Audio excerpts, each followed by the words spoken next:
प्रिय भक्तों, शनिवार का दिन शनिदेव को समर्पित होता है और जो भी भक्त शनिवार के दिन शनिदेव की सच्चे मन से पूजा अर्चना एवं उनके मंत्रों का जाप या श्रवण करता है, उस व्यक्ति के ऊपर शनिदेव की कृपा सदा सदा के लिए बनी रहती है। कहा जाता है कि जिन भक्तों पर शनिदेव का आशीर्वाद प्राप्त हो जाता है वह रंक से भी राजा बन जाता है और उसके जीवन के सारे कष्ट व दुख दर्द दूर हो जाते हैं। प्रिय भक्तों, आज हम आपको शनिदेव का एक ऐसा ही चमत्कारी मंत्र बताने जा रहे हैं जिसका 108 बार जाप या श्रवण करने मात्र से ही आपके परिवार व आपकी संतान पर कभी भी किसी प्रकार का संकट नहीं आएगा।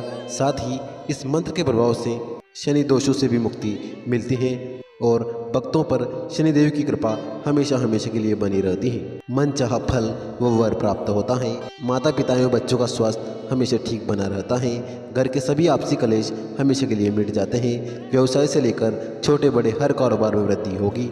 शनिदेव सिर्फ खुश ना होकर अपने भक्तों की सभी प्रकार की मनोकामनाएं भी पूरी करते हैं। बस आपको इस मंत्र का 108 बार जाप करना है। आप इस मंत्र का 108 बार जाप करते ही भगवान शनिदेव आप पर अपनी कृपा दृष्टि बरसा देंगे और आपके सभी बिगड़ते हुए कार्य भी बनने लग जाएंगे। साथ ही धन का ऐसा भंडार लगेगा कि जीवन भर भी समाप्त नहीं होगा। बस आपको इस मंत्र का 108 बार जाप करना है। यदि किसी कारणवश आप इस मंत्र का जाप करने में असमर्थ हैं तो आप इस मंत्र को अपने घर या दुकान पर मोबाइल फ़ोन पर चलाकर 108 बार पूरा श्रवण करें। साथ ही प्रिय भक्तों, यदि आप शनिदेव का आशीर्वाद अपने ऊपर अपने संपूर्ण परिवार के ऊपर पाना चाहते हैं तो हमारे इस वीडियो को एक दिल से लाइक करके हमारे चैनल संस्कारी सीनू को सब्सक्राइब करके कमेंट में जय शनिदेव अवश्य लिखें, जिससे शनिदेव के चरणों में आप सभी भक्तों की हाजिरी लग जाएगी। तो प्रिय भक्तों, मंत्र कुछ इस प्रकार है। ओम नीलांजलम समाभासम रविपुत्रम यमाग्रजम छायामार्तंड समूभूतम नमामि शनैश्वरम्। ओम नीलांजनम समाभासम रविपुत्रम यमाग्रजम छायामार्तंड समूभूतम नमामि शनैश्वरम्। ओम नीलांजनम समाभासम रविपुत्रम यमाग्रजम छायामार्तंड समूभूतम नमामि शनैश्वरम्। ओम नीलांजलम समाभासम रविपुत्रम यमाग्रजम छायामार्तंड समूभूतम नमामि शनैश्वरम्। ओम नीलांजनम समाभासम रविपुत्रम यमाग्रजम छायामार्तंड समूभूतम नमामि शनैश्वरम्। ओम नीलांजनम समाभासम रविपुत्रम यमाग्रजम छायामार्तंड समूभूतम नमामि शनैश्वरम्। ओम नीलांजलम समाभासम रविपुत्रम यमाग्रजम छायामार्तंड समूभूतम नमामि शनैश्वरम्। ओम नीलांजनम समाभासम रविपुत्रम यमाग्रजम छायामार्तंड समूभूतम नमामि शनैश्वरम्। ओम नीलांजनम समाभासम रविपुत्रम यमाग्रजम छायामार्तंड समूभूतम नमामि शनैश्वरम्। ओम नीलांजलम समाभासम रविपुत्रम यमाग्रजम छायामार्तंड समूभूतम नमामि शनैश्वरम्। ओम नीलांजनम समाभासम रविपुत्रम यमाग्रजम छायामार्तंड समूभूतम नमामि शनैश्वरम्। ओम नीलांजनम समाभासम रविपुत्रम यमाग्रजम छायामार्तंड समूभूतम नमामि शनैश्वरम्। ओम नीलांजलम समाभासम रविपुत्रम यमाग्रजम छायामार्तंड समूभूतम नमामि शनैश्वरम्।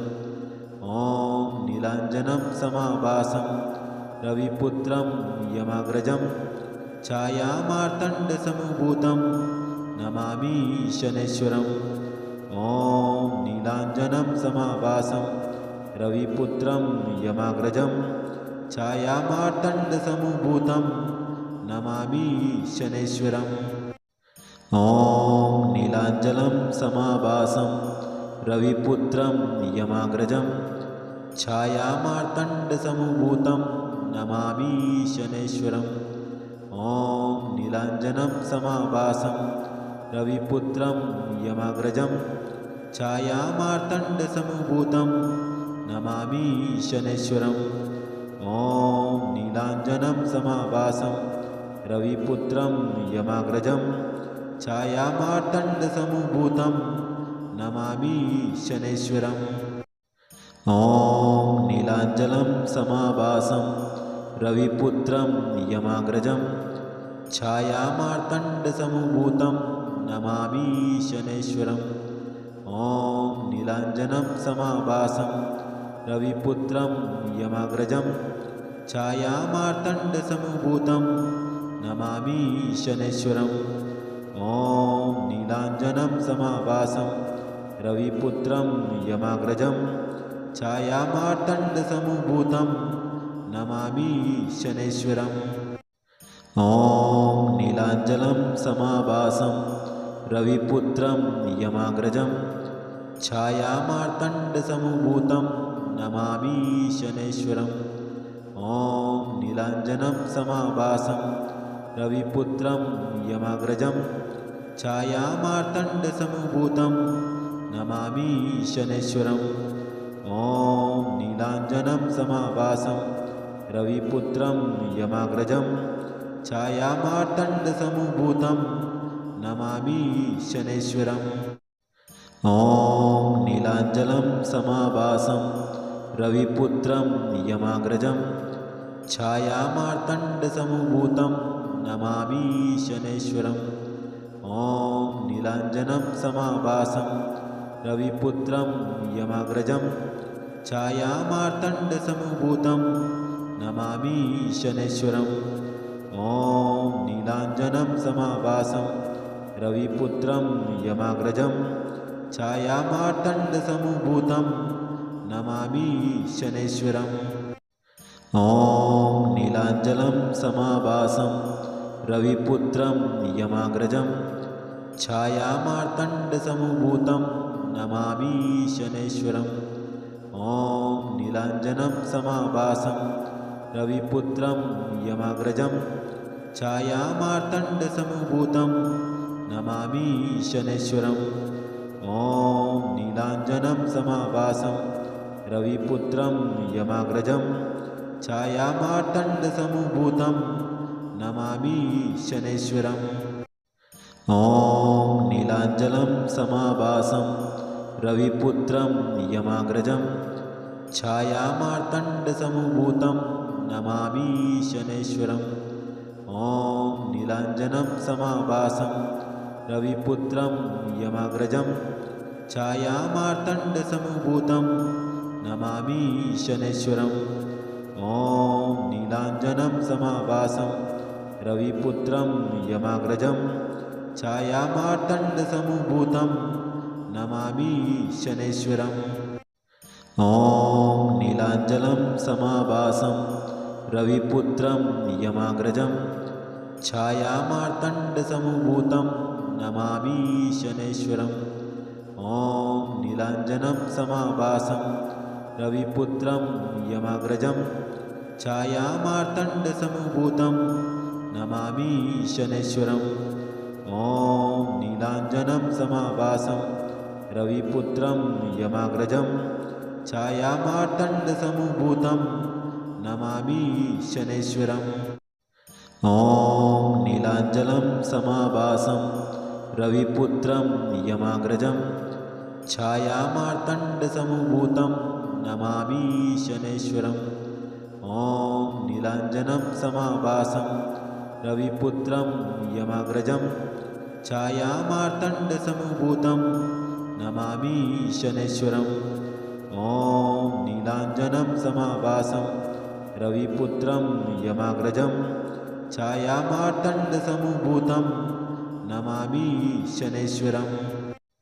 ॐ नीलाञ्जनं समाभासं रविपुत्रं यमाग्रजं छायामार्तण्डसमभूतं नमामि शनैश्वरम् ॐ नीलाञ्जनं समाभासं रविपुत्रं यमाग्रजं छायामार्तण्डसमभूतं नमामि शनैश्वरम् ॐ नीलाञ्जनं समाभासं रविपुत्रं यमाग्रजं छायामार्तण्डसमभूतं नमामि शनैश्वरम् ॐ नीलाञ्जनं समाभासं रविपुत्रं यमाग्रजं छायामार्तण्डसमभूतं नमामि शनैश्वरम् ॐ नीलाञ्जनं समाभासं रविपुत्रं यमाग्रजं छायामार्तण्डसमभूतं नमामि शनैश्वरम् ॐ नीलाञ्जनं समाभासं रविपुत्रं यमाग्रजं छायामार्तण्डसमभूतं नमामि शनैश्वरम् ॐ नीलाञ्जनं समाभासं रविपुत्रं यमाग्रजं छायामार्तण्डसमभूतं नमामि शनैश्वरम् ॐ नीलाञ्जनं समाभासं रविपुत्रं यमाग्रजं छायामार्तण्डसमभूतं नमामि शनैश्वरम् ॐ नीलाञ्जनं समाभासं रविपुत्रं यमाग्रजं छायामार्तण्डसमभूतं नमामि शनैश्वरम् ॐ नीलाञ्जनं समाभासं रविपुत्रं यमाग्रजं छायामार्तण्डसमभूतं नमामि शनैश्वरम् ॐ नीलाञ्जनं समाभासं रविपुत्रं यमाग्रजं छायामार्तण्डसमभूतं नमामि शनैश्वरम् ॐ नीलाञ्जनं समाभासं रविपुत्रं यमाग्रजं छायामार्तण्डसमभूतं नमामि शनैश्वरम् ॐ नीलाञ्जनं समाभासं रविपुत्रं यमाग्रजं छायामार्तण्डसमभूतं नमामि शनैश्वरम् ॐ नीलाञ्जनं समाभासं रविपुत्रं यमाग्रजं छायामार्तण्डसमभूतं नमामि शनैश्वरम् ॐ नीलाञ्जनं समाभासं रविपुत्रं यमाग्रजं छायामार्तण्डसमभूतं नमामि शनैश्वरम् ॐ नीलाञ्जनं समाभासं रविपुत्रं यमाग्रजं छायामार्तण्डसमभूतं नमामि शनैश्वरम् ॐ नीलाञ्जनं समाभासं रविपुत्रं यमाग्रजं छायामार्तण्डसमभूतं नमामि शनैश्वरम् ॐ नीलाञ्जनं समाभासं रविपुत्रं यमाग्रजं छायामार्तण्डसमभूतं नमामि शनैश्वरम् ॐ नीलाञ्जनं समाभासं रविपुत्रं यमाग्रजं छायामार्तण्डसमभूतं नमामि शनैश्वरम् ॐ नीलाञ्जनं समाभासं रविपुत्रं यमाग्रजं छायामार्तण्डसमभूतं नमामि शनैश्वरम् ॐ नीलाञ्जनं समाभासं रविपुत्रं यमाग्रजं छायामार्तण्डसमभूतं नमामि शनैश्वरम् ॐ नीलाञ्जनं समाभासं रविपुत्रं यमाग्रजं छायामार्तण्डसमभूतं नमामि शनैश्वरम् ॐ नीलाञ्जनं समाभासं रविपुत्रं यमाग्रजं छायामार्तण्डसमभूतं नमामि शनैश्वरम् ॐ नीलाञ्जनं समाभासं रविपुत्रं यमाग्रजं छायामार्तण्डसमभूतं नमामि शनैश्वरम् ॐ नीलाञ्जनं समाभासं रविपुत्रं यमाग्रजं छायामार्तण्डसमभूतं नमामि शनैश्वरम् ॐ नीलाञ्जनं समाभासं रविपुत्रं यमाग्रजं छायामार्तण्डसमभूतं नमामि शनैश्वरम् ॐ नीलाञ्जनं समाभासं रविपुत्रं यमाग्रजं छायामार्तण्डसमुभूतं नमामि शनैश्वरम् ॐ नीलाञ्जनं समाभासं रविपुत्रं यमाग्रजं छायामार्तण्डसमुभूतं नमामि शनैश्वरम् ॐ नीलाञ्जनं समाभासं रविपुत्रं यमाग्रजं छायामार्तण्डसमुभूतं नमामि शनैश्वरम् ॐ नीलाञ्जनं समाभासं रविपुत्रं यमाग्रजं छायामार्तण्डसमुभूतं नमामि शनैश्वरम् ॐ नीलाञ्जनं समाभासं रविपुत्रं यमाग्रजं छायामार्तण्डसमुभूतं नमामि शनैश्वरम् ॐ नीलाञ्जनं समाभासं रविपुत्रं यमाग्रजं छायामार्तण्डसमुभूतं नमामि शनैश्वरम् ॐ नीलाञ्जनं समाभासं रविपुत्रं यमाग्रजं छायामार्तण्डसमुभूतं नमामि शनैश्वरम् ॐ नीलाञ्जनं समाभासं रविपुत्रं यमाग्रजं छायामार्तण्डसमुभूतं नमामि शनैश्वरम् ॐ नीलाञ्जनं समाभासं रविपुत्रं यमाग्रजं छायामार्तण्डसमुभूतं नमामि शनैश्वरम् ॐ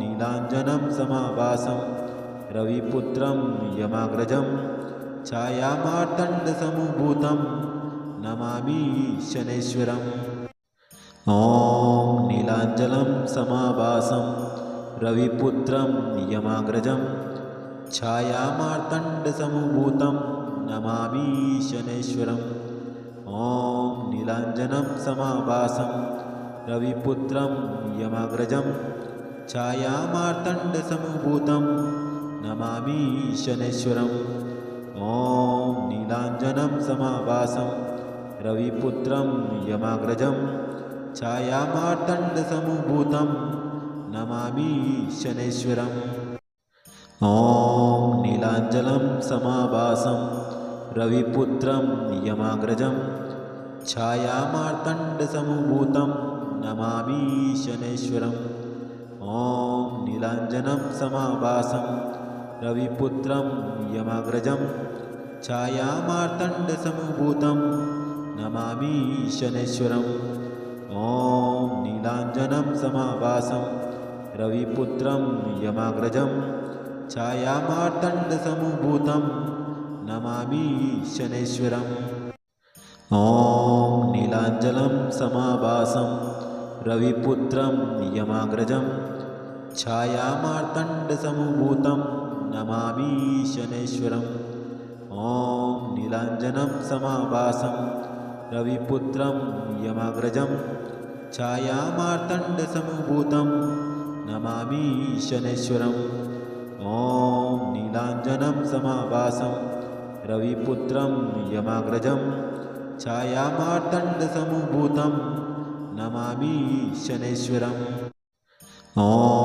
नीलाञ्जनं समाभासं रविपुत्रं यमाग्रजं छायामार्तण्डसमुभूतं नमामि शनैश्वरम् ॐ नीलाञ्जनं समाभासं रविपुत्रं यमाग्रजं छायामार्तण्डसमुभूतं नमामि शनैश्वरम् ॐ नीलाञ्जनं समाभासं रविपुत्रं यमाग्रजं छायामार्तण्डसमुभूतं नमामि शनैश्वरम् ॐ नीलाञ्जनं समाभासं रविपुत्रं यमाग्रजं छायामार्तण्डसमुभूतं नमामि शनैश्वरम् ॐ नीलाञ्जनं समाभासं रविपुत्रं यमाग्रजं छायामार्तण्डसमुभूतं नमामि शनैश्वरम् ॐ नीलाञ्जनं समाभासं रविपुत्रं यमाग्रजं छायामार्तण्डसमुभूतं नमामि शनैश्वरम् ॐ नीलाञ्जनं समाभासं रविपुत्रं यमाग्रजं छायामार्तण्डसमुभूतं नमामि शनैश्वरम् ॐ नीलाञ्जनं समाभासं रविपुत्रं यमाग्रजं छायामार्तण्डसमुभूतं नमामि शनैश्वरम् ॐ नीलाञ्जनं समाभासं रविपुत्रं यमाग्रजं छायामार्तण्डसमुभूतं नमामि शनैश्वरम् ॐ नीलाञ्जनं समाभासं रविपुत्रं यमाग्रजं छायामार्तण्डसमुभूतं नमामि शनैश्वरम् ॐ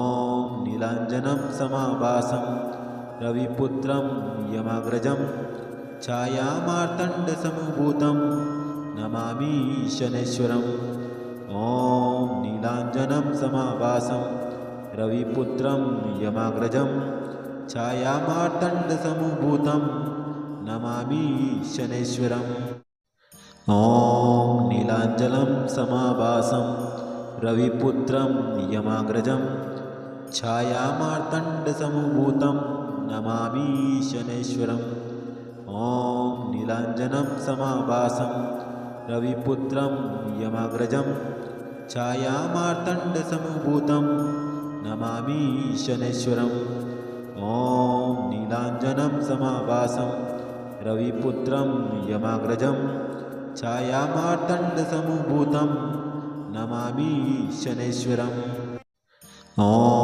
नीलाञ्जनं समाभासं रविपुत्रं यमाग्रजं छायामार्तण्डसमुभूतं नमामि शनैश्वरम् ॐ नीलाञ्जनं समाभासं रविपुत्रं यमाग्रजं छायामार्तण्डसमुभूतं नमामि शनैश्वरम् ॐ नीलाञ्जनं समाभासं रविपुत्रं यमाग्रजं छायामार्तण्डसमुभूतं नमामि शनैश्वरम् ॐ नीलाञ्जनं समाभासं रविपुत्रं यमाग्रजं छायामार्तण्डसमुभूतं नमामि शनैश्वरम् ॐ नीलाञ्जनं समाभासं रविपुत्रं यमाग्रजं छायामार्तण्डसमुभूतं नमामि शनैश्वरम् ॐ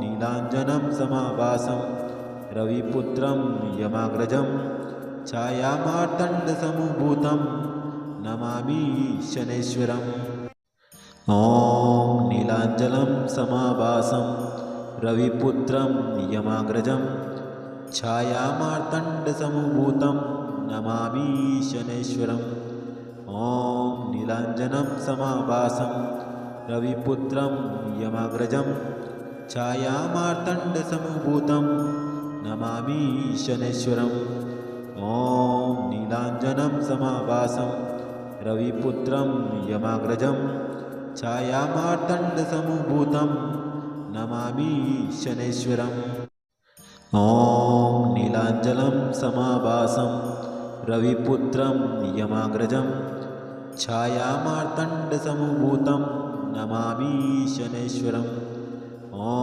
नीलाञ्जनं समाभासं रविपुत्रं यमाग्रजं छायामार्तण्डसमुभूतं नमामि शनैश्वरम् ॐ नीलाञ्जनं समाभासं रविपुत्रं यमाग्रजं छायामार्तण्डसमुभूतं नमामि शनैश्वरम् ॐ नीलाञ्जनं समाभासं रविपुत्रं यमाग्रजं छायामार्तण्डसमुभूतं नमामि शनैश्वरम् ॐ नीलाञ्जनं समाभासं रविपुत्रं यमाग्रजं छायामार्तण्डसमुभूतं नमामि शनैश्वरम् ॐ नीलाञ्जनं समाभासं रविपुत्रं यमाग्रजं छायामार्तण्डसमुभूतं नमामि शनैश्वरम् ॐ नीलाञ्जनं समाभासं रविपुत्रं यमाग्रजं छायामार्तण्डसमुभूतं नमामि शनैश्वरम् ॐ नीलाञ्जनं समाभासं रविपुत्रं यमाग्रजं छायामार्तण्डसमुभूतं नमामि शनैश्वरम् ॐ नीलाञ्जनं समाभासं रविपुत्रं यमाग्रजं छायामार्तण्डसमुभूतं नमामि शनैश्वरम् ॐ नीलाञ्जनं समाभासं रविपुत्रं यमाग्रजं छायामार्तण्डसमुभूतं नमामि शनैश्वरम् ॐ नीलाञ्जनं समाभासं रविपुत्रं यमाग्रजं छायामार्तण्डसमुभूतं नमामि शनैश्वरम् ॐ नीलाञ्जनं समाभासं रविपुत्रं यमाग्रजं छायामार्तण्डसमुभूतं नमामि शनैश्वरम् ॐ नीलाञ्जनं समाभासं रविपुत्रं यमाग्रजं छायामार्तण्डसमुभूतं नमामि शनैश्वरम् ॐ नीलाञ्जनं समाभासं रविपुत्रं यमाग्रजं छायामार्तण्डसमुभूतं नमामि शनैश्वरम् ॐ नीलाञ्जनं समाभासं रविपुत्रं यमाग्रजं छायामार्तण्डसमुभूतं नमामि शनैश्वरम् ॐ नीलाञ्जनं समाभासं रविपुत्रं यमाग्रजं छायामार्तण्डसमुभूतं नमामि शनैश्वरम् ॐ नीलाञ्जनं समाभासं रविपुत्रं यमाग्रजं छायामार्तण्डसमुभूतं नमामि शनैश्वरम् ॐ नीलाञ्जनं समाभासं रविपुत्रं यमाग्रजं छायामार्तण्डसमुभूतं नमामि शनैश्वरम् ॐ नीलाञ्जनं समाभासं रविपुत्रं यमाग्रजं छायामार्तण्डसमुभूतं नमामि शनैश्वरम् ॐ नीलाञ्जनं समाभासं रविपुत्रं यमाग्रजं छायामार्तण्डसमुभूतं नमामि शनैश्वरम् ॐ नीलाञ्जनं समाभासं रविपुत्रं यमाग्रजं छायामार्तण्डसमुभूतं नमामि शनैश्वरम् ॐ नीलाञ्जनं समाभासं रविपुत्रं यमाग्रजं छायामार्तण्डसमुभूतं नमामि शनैश्वरम् ॐ नीलाञ्जनं समाभासं रविपुत्रं यमाग्रजं छायामार्तण्डसमुभूतं नमामि शनैश्वरम् ॐ नीलाञ्जनं समाभासं रविपुत्रं यमाग्रजं छायामार्तण्डसमुभूतं नमामि शनैश्वरम् ॐ नीलाञ्जनं समाभासं रविपुत्रं यमाग्रजं छायामार्तण्डसमुभूतं नमामि शनैश्वरम् ॐ नीलाञ्जनं समाभासं रविपुत्रं यमाग्रजं छायामार्तण्डसमुभूतं नमामि शनैश्वरम् ॐ नीलाञ्जनं समाभासं रविपुत्रं यमाग्रजं छायामार्तण्डसमुभूतं नमामि शनैश्वरम् ॐ नीलाञ्जनं समाभासं रविपुत्रं यमाग्रजं छायामार्तण्डसमुभूतं नमामि शनैश्वरम् ॐ नीलाञ्जनं समाभासं रविपुत्रं यमाग्रजं छायामार्तण्डसमुभूतं नमामि शनैश्वरम् ॐ नीलाञ्जनं समाभासं रविपुत्रं यमाग्रजं छायामार्तण्डसमुभूतं नमामि शनैश्वरम् ॐ नीलाञ्जनं समाभासं रविपुत्रं यमाग्रजं छायामार्तण्डसमुभूतं नमामि शनैश्वरम् ॐ नीलाञ्जनं समाभासं रविपुत्रं यमाग्रजं छायामार्तण्डसमुभूतं नमामि नमामि शनैश्वरम् ॐ नीलाञ्जनं समाभासं रविपुत्रं यमाग्रजं छायामार्तण्डसमुभूतं नमामि शनैश्वरम् ॐ नीलाञ्जनं समाभासं रविपुत्रं यमाग्रजं छायामार्तण्डसमुभूतं नमामि शनैश्वरम् ॐ नीलाञ्जनं समाभासं रविपुत्रं यमाग्रजं छायामार्तण्डसमुभूतं नमामि शनैश्वरम् ॐ नीलाञ्जनं समाभासं रविपुत्रं यमाग्रजं छायामार्तण्डसमुभूतं नमामि शनैश्वरम् ॐ